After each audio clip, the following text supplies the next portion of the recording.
Smell a single particle of human blood from a distance of miles. Its rows of teeth are sharper than a surgeon's scalpel. There is no explanation for when or why the great white shark will attack. You know, you're out there paddling around, calm water, waiting for a wave, and you see a shadow go by. You know, they're there.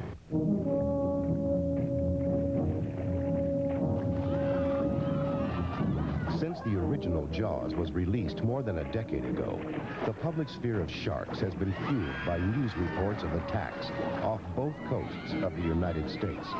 A week ago, a young man lying on his surfboard on Monterey Bay was attacked and killed. 12 shark attacks have been reported in Florida waters, bringing the total since January to 19. His blood-stained surfboard with an 18-inch section bitten out of it was found. With the release of Jaws: The Revenge, sharks are back in the news. The film focuses on man's growing obsession with great whites and their growing obsession with us.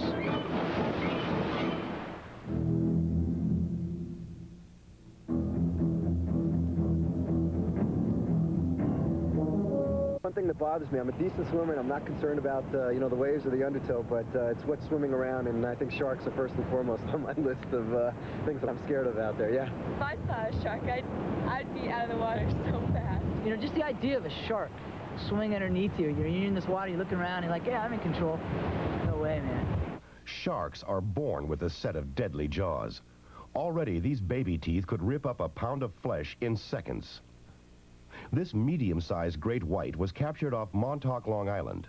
Measuring in at close to 17 feet and weighing 2,800 pounds, it was caught ripping 100-pound chunks of meat from a whale carcass.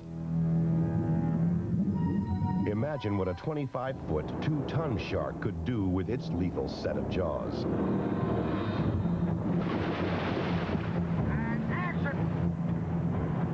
Jaws: The Revenge hits a massive great white against a cast that includes Michael Caine, Lorraine Gary, Lance Guest, Mario Van Peebles, and Karen Young.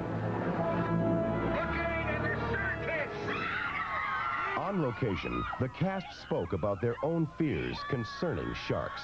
This is a monster which you could very easily meet. I mean, you're hardly ever likely to meet Frankenstein's monster or any of those creepy things, but Jaws you could. We just have a fascination, I think, with animals that can eat us. The sharks are every demon that we can't conquer. They're at the top of the food chain. You know, nobody messes with a great white. This story opens where it all began, in the tiny seaport town of Amity. Off the coast of Massachusetts, the island of Martha's Vineyard once again doubled for Amity. Lorraine Gary returns to the role of Ellen Brody, a woman who has faced many tragedies. She now faces another. Ellen has inherited the family obsession from Martin, her husband, who firmly believed that there was a shark stalking first the island of Amity, and secondly, the Brody family. And Ellen feels that it is the Brody fate that the shark will yet again strike.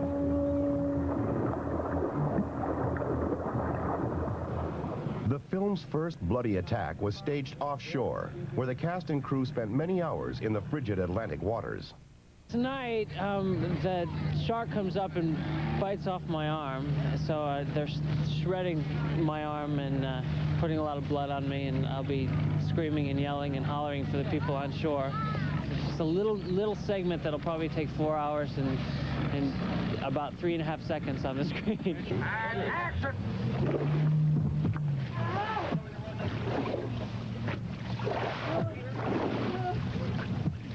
It's taken somewhere in the vicinity of about 7 underwater special effects men with their scuba outfits to set all of that up with the boat rocking and showing the effects of Jaws attacking the boat.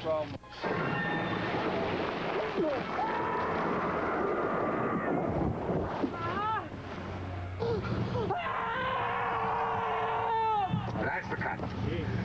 Beautiful, bitch. Every time they do the effect, something new happens, and you're kind of looking into the dark water, and all of a sudden, a big explosion happens, or you know, in your mind the fish comes out, and it is pretty scary. The film company traveled from Martha's Vineyard to Nassau, where Ellen retreats to be with her son Michael and his family to forget the tragedy she left behind in Amity. On the way, Ellen meets an offbeat character named Hoagie Newcomb. What makes the plane go up and down? Oh, that's easy. You go like this, and the houses get bigger. He's not a shark hunter, he's a pilot. Then you go like this, and the houses get... He's a sort of stock Hollywood character, of which I've not played very many. And, you know, the old guy who knows everything and done everything. A couple more passes, I'll buy my own airplane, maybe even my own airline. Michael Caine had an interesting reason for choosing to play the role. It's gone back to human beings, because I don't think that you can get terror in a film unless you've got believable people. You're all I have left. I don't want you working in the water. Ellen's fears focus on her son Michael, a marine biologist. Mom, what I do is perfectly safe. Michael and his Bahamian partner Jake study common sea life until they come upon an amazing discovery. We got a big fish down here, man. Oh, yeah? How big?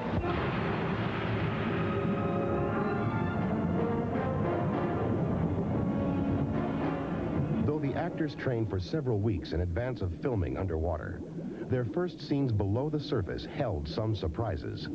They're in a foreign environment. They have been told a couple of times on the surface what to expect, what we're going to do, what the scenes are, and then they get down there and all these things are happening. There's a lot of people surrounding them. Suddenly their brain sort of goes up and locks until they've done it a few times. It's weird. You go down, I'm sitting there underwater, and there's a guy, he's there checking your face, and there's another guy doing the clipboard, and the cameraman. It's just everybody's in a wetsuit, and they're underwater. So it's sort of just the whole thing. The thing is you have to get your hand signals down. You know, this means stop, do it again, close up. You know, because you can't speak, you've got to sort of run the whole hand signal thing. So once you get your hand signals down and you're comfortable under the water, it's not that tough. All the underwater filming was coordinated from an 85-foot boat called the Moby 2. The Moby 2 is our platform. It's totally self-sufficient. We have our own compressor, we have dive equipment, camera equipment, lighting equipment, and just generally a complete complement of everything that's needed to do the second unit or underwater work here.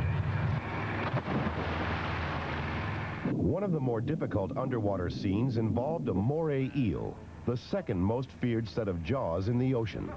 When we turn him loose, we have no idea which way he's going to go. Whether he's going to go at the camera, at the bottom, at the diver's throat. So Gavin, who is doubling for Lance, is swimming through the shot, and he is startled by this eel. The eel appears from nowhere and swims right in front of his face. So it's obvious that there is some risk here. If they latch onto you with their jaws, you're supposed to have to kill them to get them off. They don't let go. So we were sort of concerned about that. So we ended up where Jordan Klein, the director, was holding the moray by the neck and would throw him into the camera. And we would retrieve him with a net and go through the thing over and over and over again.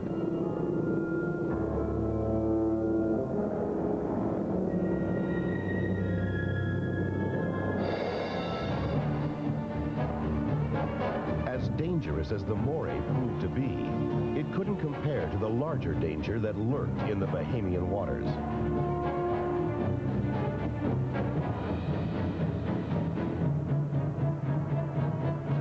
Get the bang sticks, we're going down. Bang sticks are no good, man. We're going down, all of us.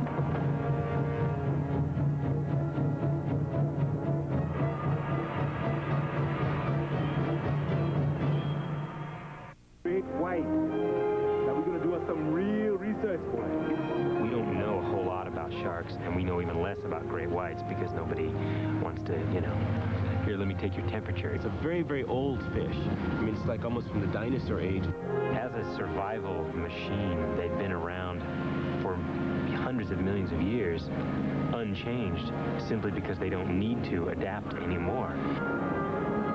There are many mysteries surrounding the great white shark. For Jaws the Revenge, the filmmakers set out to reveal new secrets about this amazing creature. Dr. John McCosker was brought on as a consultant. No one knows how many white sharks there are. We guess that there's hundreds of them, maybe thousands of them along the California coast. But the fact that they are so uncommon is what makes it so frightening. As one of the world's foremost shark experts, Dr. McCosker has studied the behavior of great whites off the coasts of California and Australia. Though they are physiologically unique in many ways, it is the great white's teeth that truly set them apart. They have a continuous conveyor belt of teeth. Throughout their life, the old teeth are being replaced by new, even sharper teeth. But look, there's just a whole row of teeth down here. One sharp tooth replacing the old dull one. Yet this jaw is from a newborn white shark. It was only about 6 foot long. Imagine the jaws of that 21-footer. We've done experiments where we've put out bait in the water, and then we've had an opportunity to watch the shark before the attack. They spend some time swimming from down current, sniffing, looking, working up current, stalking their prey. Once they make up their mind to attack, they rush up at it, take one massive bite out of it, lift it out of the water, usually shake it once or twice, drop it in the water, and then they swim away. Then they'll come back and finish it off. Some of the make-believe horrors of man-eating sharks as portrayed in the motion picture Jaws have become a reality in recent weeks along the northern coast of California. The coastal area where most of the attacks have taken place has been called the Red Triangle. Many of the great white's recent victims have been surfers. Marine biologists speculate that sharks are mistaking surfers for sea lions. This test footage shows how, from below the surface, a paddling surfer looks much like a sea lion. In Jaws the Revenge, a great white strikes very close to shore.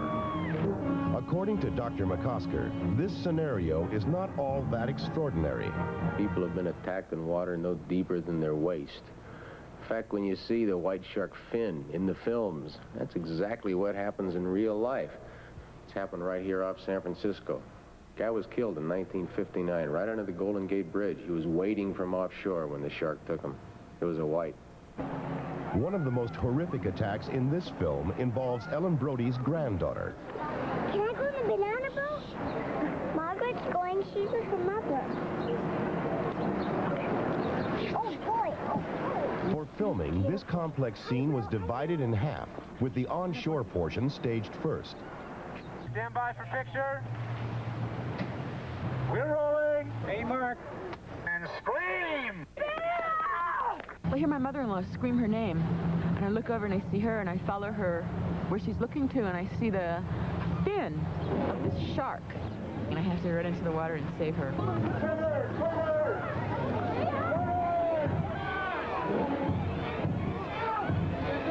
my God. It's like the classic kind of Trojan women thing. All the women there running, screaming, you know, to save another woman child.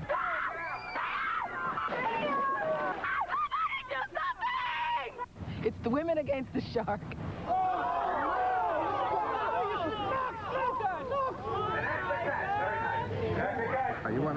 In preparing the move to the water, the next job was to map out the shark's bloody assault. The banana boat is doing this, and the shark is doing a diagonal, trying to catch it. All right. The banana boat makes a turn, and it sees the shark finally, but it's too late and hits the banana pot. The banana boat sequence was one of the most difficult. In fact, it was the most difficult to shoot. Primarily because there were kids on the inflatable, and it's pulled by a high-speed boat, and they're going at a very good clip, with a lot of other boats around it, everybody enjoying themselves and general water activity. And a 4,000-pound shark has to come through the water, cut the path of the banana boat, and go for one of the kids. We hadn't counted on the actual terror on the part of the kids when they saw that shark come out of the water. And we discovered, much to our surprise, that it was also that terrifying for all the adult actors. And we see the fin coming, and it's like, ah, you know, here comes Jaws, and we're holding on to each other and screaming till we're hoarse. This is the sequence of events. Right before we start the shot, I'll have all of you go into the water so you're all nice and wet. You'll come out of the water and get into these positions. Bring the boat to number 1 and hold it there, please. The true challenge was coordinating the technical logistics of the scene with the sheer horror of the attack. We had to devise a way to be able to maintain the reality of what we wanted to do with the piece and maintain the ferociousness of it all. And the answer was to make what amounts to a visual ballet out of it.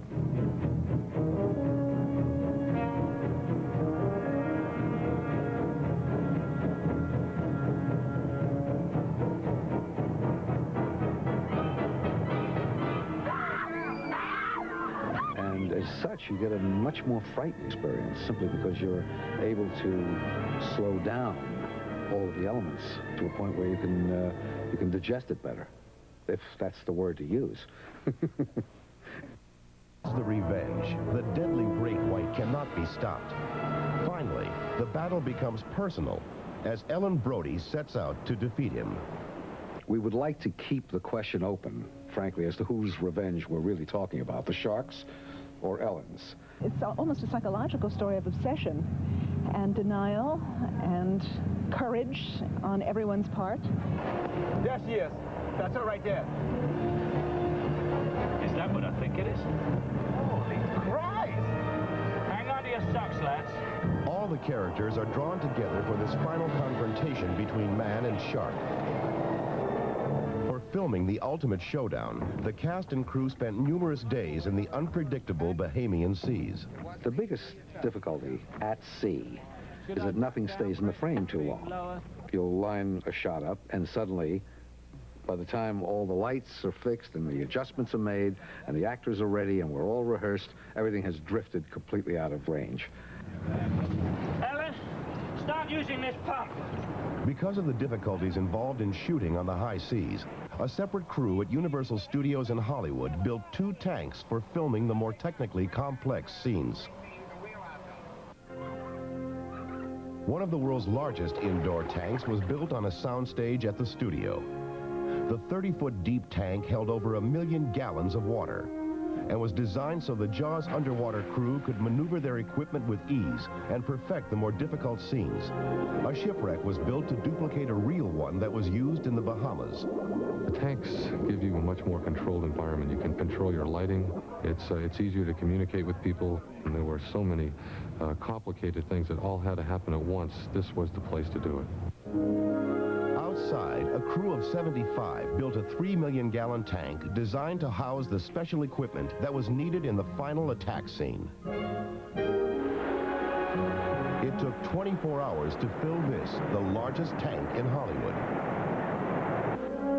Next, crews painted a colossal backdrop to match the tropical Bahamian sky. Several shades of blue paint were used to capture the true effect. At the same time, dyes were tested to transform the water to the colors of the Caribbean. Oh, it's bloody cold, isn't it? What happens in a movie is like if you get wet, all right, so you get out. What happened with me is I got wet in the Bahamas, and now I'm back here in some very cold water. And so weeks later, they're still pouring water over you because you were wet in the scene. The big difference here is try and keep the blue dye out of your hair because the water's dyed blue to be the same color as the Caribbean. An 11,000-pound boat was lowered into the water and prepared for destruction in the most vicious shark attack yet seen. With all the elements in place, the crew was set to shoot the film's horrifying climax. Okay, here we go.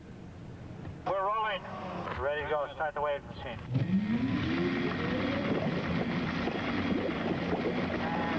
Action! We're heading straight for it. Come about, Ellen. In the climax of the movie, Ellen and Hoagie and Michael Brody are on the boat dealing with the shark, and the shark and the boat collide in a way that I cannot reveal to you. We're heading straight for it. Come about, Ellen. Ellen, come about.